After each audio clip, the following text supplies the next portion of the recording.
Bismillahirrahmanirrahim. Assalamualaikum warahmatullahi wabarakatuh. Al-Fatihah ila ruh sayyidina wa habibina wa syafi'ina wa maulana Muhammadin wa ala alihi wa ashabihi wa azwajihi wa dzurriyyatihi Allah ya'lir rajat bil jannah wa yanfa'una bi usrihim وأنوارهم وعلومهم ونفعت بركاتهم في الدين والدنيا والآخرة وجعلنا من حزبهم ويرزقنا محبتهم ويتوفنا على ملتهم ويحشرنا في زمرتهم بالعافية والسلامة ثم الفضل صاحب الكتاب الإمام معطى إلا السكندري ثم إلى سيد الشرفاء يا صالح بن عمر دار ثم إلى حضرة الوالد عبد الله بن محسن عطاس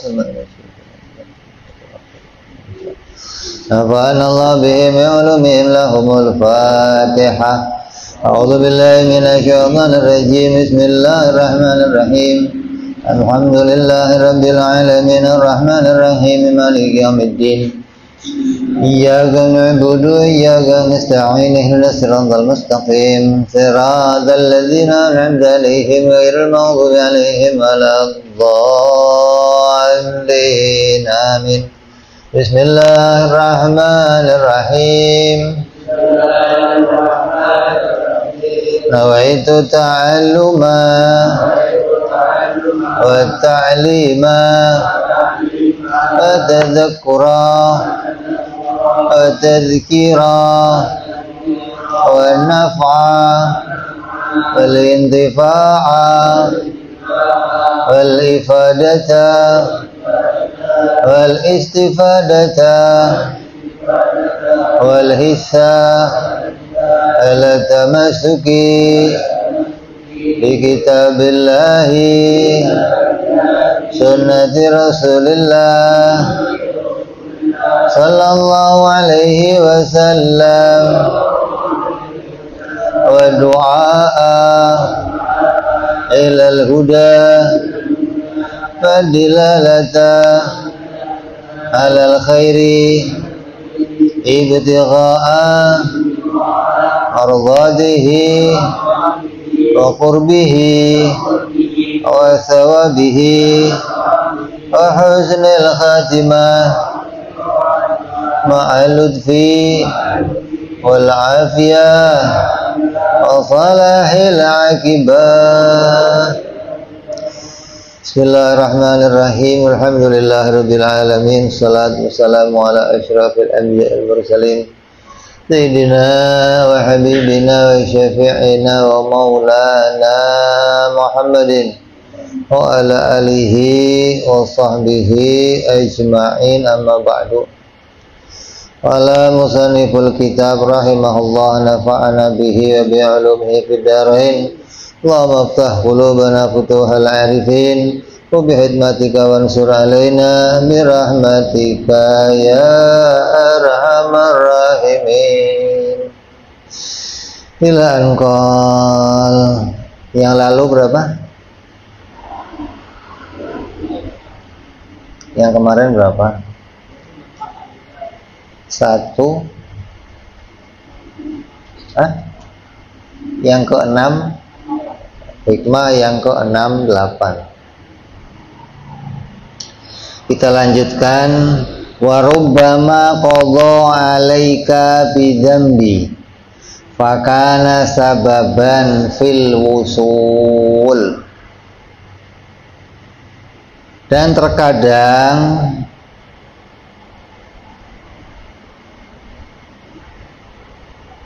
boleh juga Allah mentakdirkanmu berbuat dosa, akan tetapi ternyata dosa itu menjadikan penyebab sampainya engkau kepada Allah Subhanahu wa ta'ala.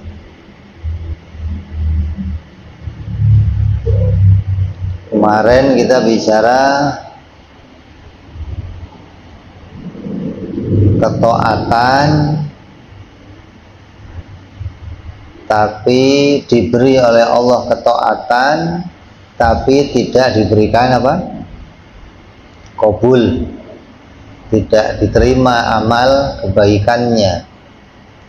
Karena amal kebaikan untuk bisa diterima itu butuh beberapa persyaratan. Kadang kita kan hanya melihat luarnya saja, zahirnya saja. Oh, orang ini sudah beramal baik. Padahal di hadapan Allah amal-amal itu tidak diterima. Terkadang sebaliknya ada orang yang ngelakuin dosa di hadapan orang-orang ini dianggap hina, tercela, dianggap rendah, dianggap remeh. Tapi dosa itu terkadang bisa mengantarkan dirinya untuk sampai kepada Allah. Jadi ada ketaatan tidak bisa sampai kepada Allah, ada dosa justru malah bisa sampai kepada Allah.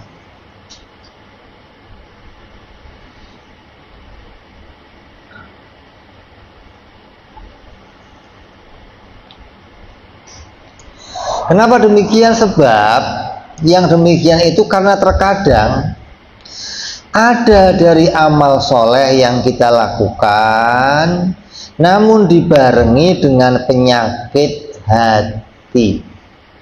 Zahirnya beramal soleh, tapi di dalamnya ada penyakit yang tersimpan, ada penyakit yang masih ada di dalam hatinya, hingga membuat amal itu terhalang untuk bisa diterima oleh Allah Subhanahu wa Ta'ala. Seperti apa?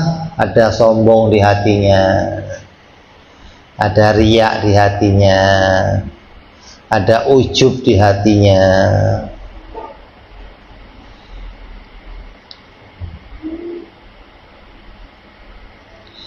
terus menggantungkan keselamatan dirinya pada amal itu. Saya udah beramal, aman. Ini sering kali ada orang yang kalau udah sholat, alhamdulillah, udah lega, saya udah sholat. Kayak kan sudah sholat, aman. Kenapa? Dia menggantungkan keselamatannya pada sholatnya. Setelah dia sholat, dia merasa aman, merasa tentram, merasa dia tidak akan lagi disiksa oleh Allah Subhanahu wa Ta'ala. Ada juga setelah dia beramal soleh, dia menghina orang lain yang tidak mengerjakan amal itu. Apa itu? Menganggap dirinya lebih hebat dari yang lain dengan amal tersebut. Maka yang demikian itulah sebab tertolaknya amal soleh tadi. Dan orang yang terjatuh pada sebuah kesalahan, dia lalai, dia khilaf, dia berbuat maksiat, melakukan yang haram, terkadang justru membawa dia menjadi dekat kepada Allah dan justru bisa mendapatkan kedekatan menjadi kekasihnya Allah. Kan nggak pernah terpikir ada orang maksiat malah dijadikan kekasihnya Allah. Ada orang berbuat durhaka malah dicintai oleh Allah. Maka ulama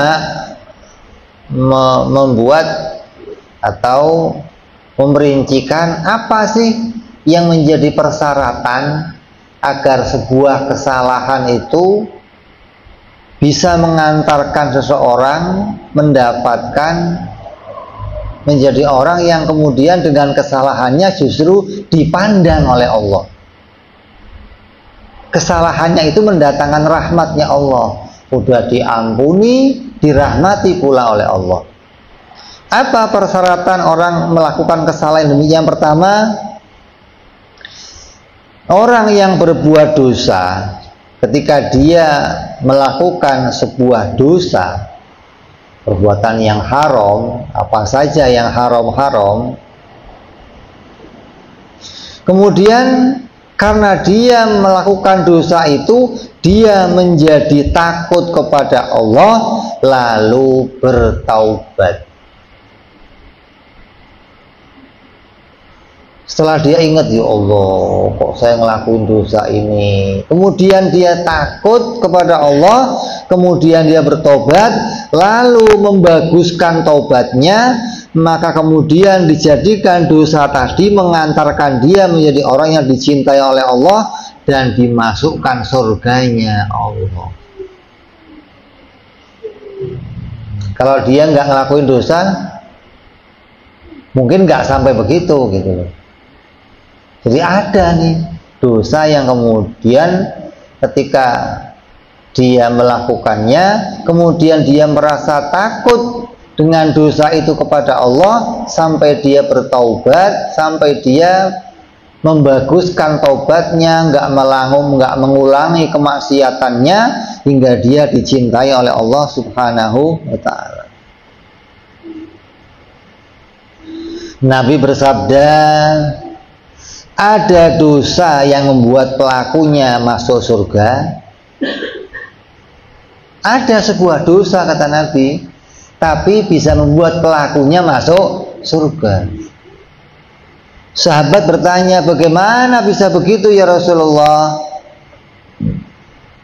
Kata Rasulullah, dia lari dari dosanya lalu bertaubat kepada Allah dan dia takut kepada Allah hingga mati, maka dia masuk ke dalam surganya Allah Subhanahu wa Ta'ala. Ini hadis Rasul Sallallahu Alaihi Wasallam.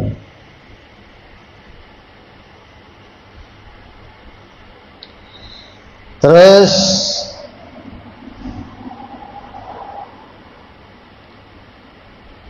di antara lagi yang menjadi datangnya kebaikan dari sebuah kemaksiatan apa?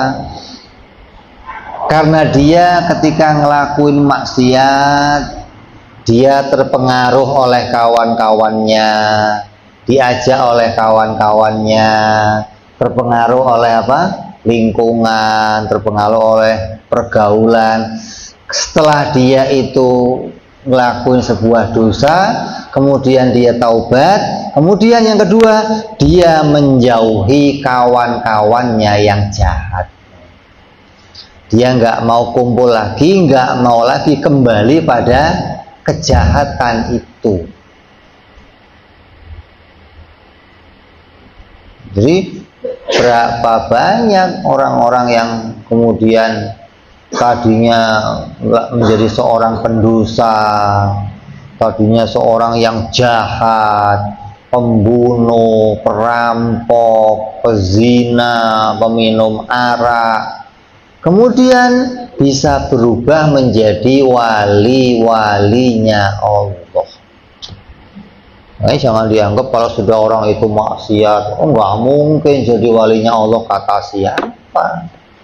Banyak contoh-contohnya wali-wali yang kalau kamu baca dalam kisah-kisah kewalian Rabi'atul Adawiyah, kemudian banyak wali-wali yang lainnya.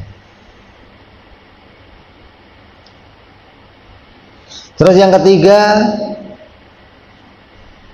menjadi orang yang menyiapkan diri akan datangnya kematian. Setelah dia tahu dia ngelakuin dosa, dia ingat pasti akan mati.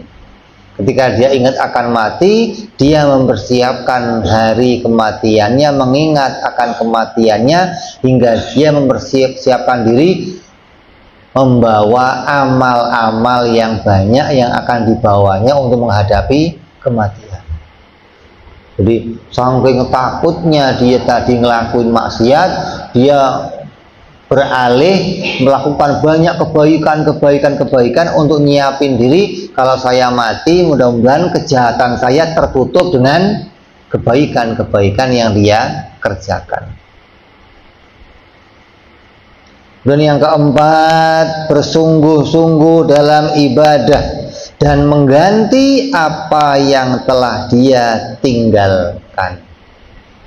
Tadinya ahli maksiat, ahli zina, ahli minum arak, nggak pernah ngerjain kebaikan, banyak sholatnya ditinggal, banyak puasanya ditinggal, banyak yang wajib-wajib ditinggal. Ketika dia taubat takut kepada Allah, kemudian dia mulai mengganti apa yang dia tinggalkan dahulu.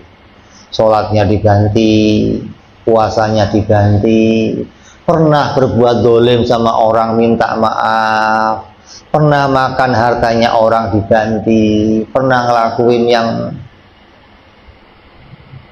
berusaha bagaimana dosa-dosa yang lalu itu semuanya terselesaikan di dunia, jangan sampai nanti di akhirat disidangkan oleh Allah Subhanahu wa ta'ala. Kemudian yang kelima, mengganti perbuatan dolimnya dan meminta ridho kepada orang-orang yang didolimi.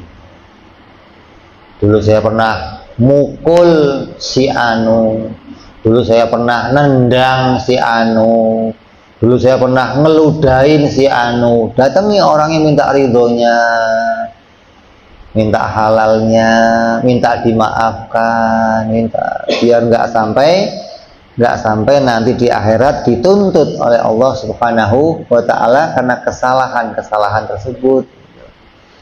Kalau saya pernah berbuat dolim, makan hartanya orang, terampok, pernah darmaji, dahar 5 ngomongnya siji, pernah ngutil sendal di masjid. Repot nih, kamu ngutil sendal di masjid, mau ente pulangin, yang punya siapa? Nggak tahu punya siapa, ini sendal saya tadi dulu nih. Nanti mau pulangin, mau minta ridho sama siapa terus? Repot tuh. Gimana caranya?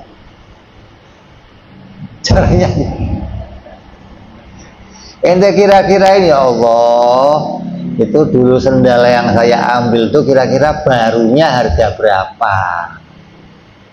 Terus niatin, oh itu kira-kira harganya mahal tuh 200.000 umumnya. Ya sudah, siapin uang 200.000, masukin kotak masjid, niatin, ya Allah, untuk ganti sendal yang saya colong dulu, barangkali orang yang nyolong nuntut saya. Nah, kamu nggak tahu sendal yang dicolong lu punya siapa, nggak tahu. Nanti mau mulangin, kemana mulanginnya, mau minta ridho kemana orangnya. Oh, saya dulu pernah darmaji, tapi yang saya makan orangnya udah mati. Ya ini repot lagi, sama tuh. Kemana cara minta gantinya?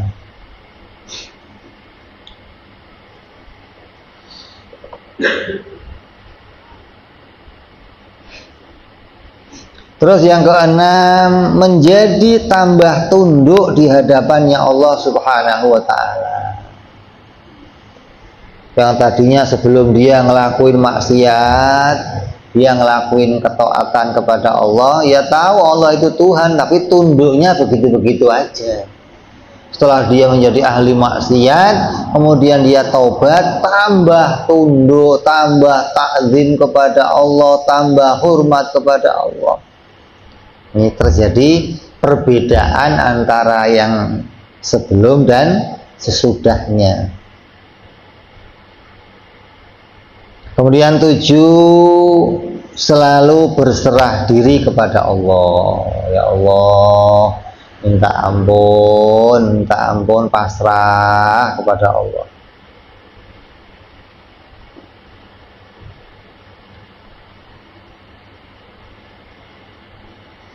Terus yang ke-8, selalu menghinakan dirinya. Ini yang penting nih diantaranya. Selalu menganggap dirinya paling hina, selalu menganggap yang lain lebih mulia.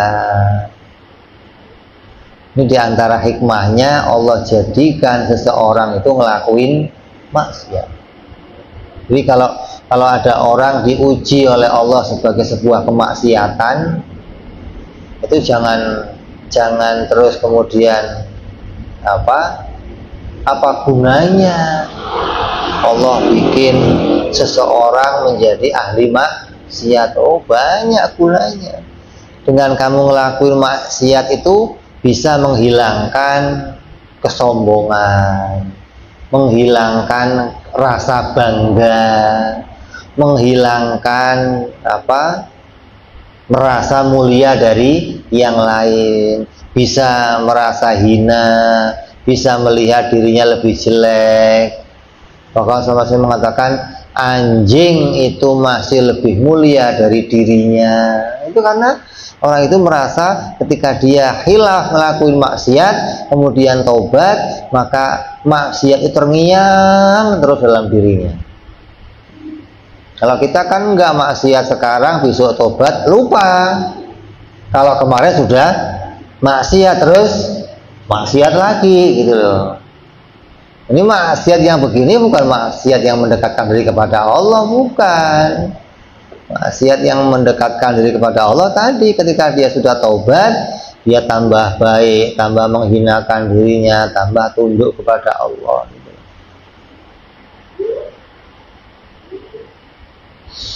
Kemudian yang ke-9, dia memuliakan orang lain yang tidak bersalah. Jadi, kalau ada orang yang dia jumpai, maka dia muliakan orang itu, dia hormati orang itu, diangkat derajatnya orang itu, nggak pernah direndahkan, nggak pernah dihina. Nah, dia sudah menganggap dirinya menjadi orang yang paling hina, hingga dia selalu memuliakan orang lain.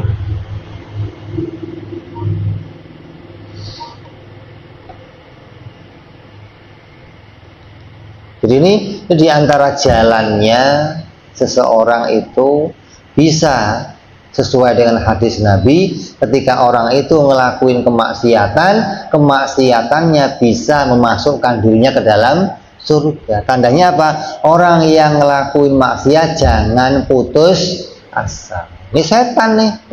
Udah, ini mau udah maksiat, ngapain nggak bakal diampuni sama Allah.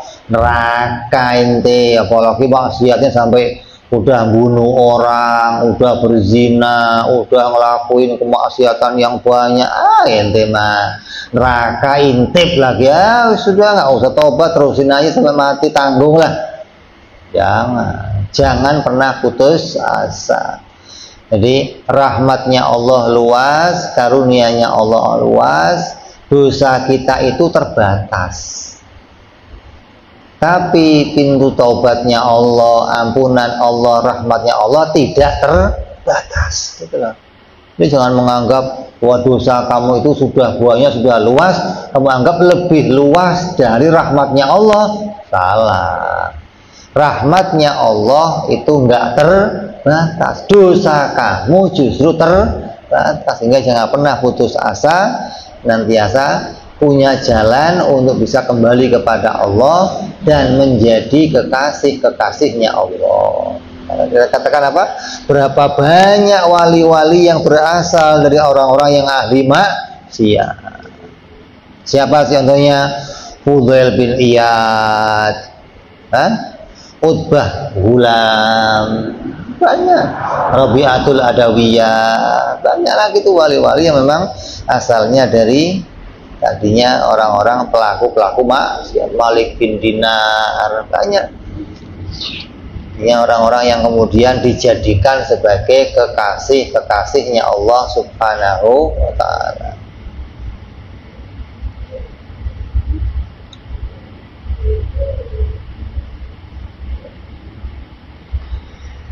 Dosa yang kemudian dosa itu menimbulkan ketakutan dan membuat dirinya bisa bertaubat, itu lebih baik dari ibadah yang membuat dia merasa aman dan bangga pada ibadahnya, gitu loh. Jadi dosa yang membawa seseorang bisa bertaubat hingga dia merendahkan diri kepada Allah, itu lebih baik daripada berbuat taat yang membuat dia bangga kepada Allah dan mengecilkan orang lain. Karena yang dipandang oleh Allah itu bukanlah dohir, bukan yang kelihatan dari ibadahnya, bukan. Yang dipandang oleh Allah adalah bagaimana yang ada di hatinya seseorang. Begitu pula maksiat, Allah nggak memandang bentuk maksiatnya, enggak, tapi bagaimana hatinya di hadapan Allah Subhanahu wa Ta'ala. Kita dengar ceritanya orang-orang yang ahli maksiat di zaman Nabi Musa alaihissalam. Ketika Nabi Musa diberikan oleh Allah wahyu untuk mendatangi suatu desa, yang di desa itu ada seseorang yang mati, hingga warga desa itu pun nggak mau ngubur orang itu, ngurusin jenazahnya nggak mau, sampai dibuang ke tempat sampah. Coba. Nabi Musa datang menanyakan orang itu, sekampung bingung semua. Ini kok nanya orang ini kenapa? Dia nggak salah nanya orang, enggak. Kenal, ya itu sudah kami buang di tong sampah itu di pinggir. Nah, orang desa cerita, kenapa kok ente buang? Oh, karena memang dia ini bajingan, tengik lagi, udah bajingan, tengik itu sudah saking, bukan saking lama, makanan kalau sudah lama, jadinya apa? Tengik gitu loh. Itu udah bajingan tengik lagi, ini bajingan kelamaan gitu loh. Nggak boleh lihat anak perawan hamil, nggak boleh lihat jemuran hilang, nggak boleh lihat motor meleng hilang, burung nyantel raib, wes pokoknya komplit dah. Ini udah benalu masyarakat, sampai masyarakat udah jenuh sama dia udah. Sampai Nabi Musa diperintah apa? Ngurusin jenazahnya sampai dikuburkan oleh seorang nabi. Bayangkan, padahal orang kampung lihat dohirnya nggak ada yang mau deket, tapi batinnya yang dilihat Allah, bukan dohirnya, bukan. Batinnya senantiasa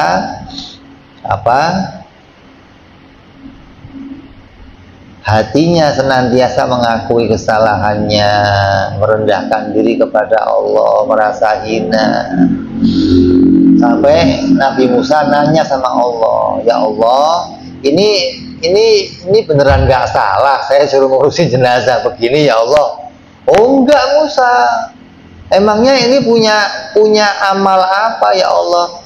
Coba ente Musa, ini orang sebelum mati dia ngomong, ya Allah, saya ini ahli maksiat, saya ini ngaku saya nggak punya amal kebaikan, dalam hidup saya isinya dosa semua nggak ada yang mau deket sama saya ya Allah, semua menjauhi saya karena saya ini ahli maksiat. Ini kalau saya nanti mati, nggak ada orang yang layak saya, nggak ada yang mau ngubur saya, nggak ada orang yang mau dekat saya terima ya Allah saya. Tapi ya Allah, kalau engkau juga nggak terima saya ya Allah, berarti engkau sama mereka ya Allah.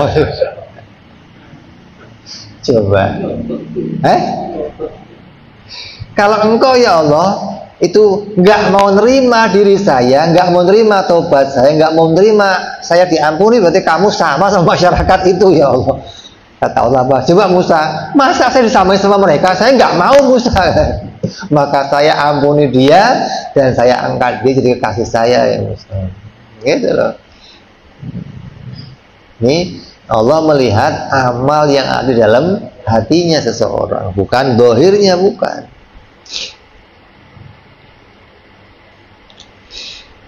Maka yang demikian itu menjadi sebab turunnya ampunan dari Allah dan menjadikan sebab dekatnya dia kepada Allah Subhanahu wa Ta'ala. Berkata seorang ulama, diantaranya Abu Hazm radhiyallahu an berkata, sungguhnya ketika seorang hamba melakukan amal soleh, lalu dia senang dan bangga pada amalnya, maka itu menjadi perbuatan yang jelek dan lebih membawa pada keburukan. Dan seorang hamba ketika melakukan maksiat, kalau timbul dalam dirinya penyesalan karena maksiat tersebut, maka itu perkara yang baik dan lebih membawa manfaat. Ini bahasa lain dari apa yang tadi dijadikan sebagai hikmah oleh Imam Ahmad Ibnu Athaillah. Jadi, begitulah apa yang menjadi hikmah kali ini, bahwa kita diingatkan Allah itu nggak melihat dohir kita, tapi Allah melihat batin kita. Dohir kita boleh terlihat baik di hadapan orang, tapi batin kitalah yang disaksikan, yang dilihat oleh Allah. Makanya orang yang ikut thariqah, ikut tasawuf, orang yang ngaji ilmu akidah itu lagi belajar bagaimana bukan membaikkan dohirnya, tapi bagaimana membersihkan batinnya. Yang kotor-kotor dibersihkan, yang jelek-jelek diganti dengan yang baik. Bagaimana amal bisa ikhlas, bagaimana bisa ridho pada takdirnya Allah, bagaimana bisa enggak sombong, enggak riya. Ini yang lagi dipelajari, bagaimana menata hati hingga bisa dipandang baik oleh Allah Subhanahu wa ta'ala. Mudah-mudahan kita semua menjadi bagian dari orang-orang yang diridhoi oleh Allah, mendapatkan anugerah dari Allah, menjadi orang-orang yang sampai hatinya dibersihkan, sampai imannya menjadi iman yang benar dan diterima oleh Allah dunia sampai akhirat nanti insya Allah. Ala adiniyah wa ala niyatin sholawat ila hadratin nabi. Al-Fatihah. A'udzu billahi minasyaitonir rajim. Bismillahirrahmanirrahim. Alhamdulillahi rabbil alamin arrahmanir rahim maliki yaumiddin. Iyyaka na'budu wa iyyaka nasta'in. Ihdinas siratal mustaqim. Siratal ladzina an'amta 'alaihim ghairil maghdubi 'alaihim waladdallin. Amin. Ya Rabbana i'tarafna بأننا اقترفنا وأننا أسرفنا على لظى أشرفنا فتوب علينا توبة تغفر لكل حوبة واستر لنا عوراتي وآمن روآتي واغفر لوالدينا ربي ومولودينا والآل والإخوان وسائر الهلان وكل ذي محبة أو جيرة أو صحبة المسلمين أجمع.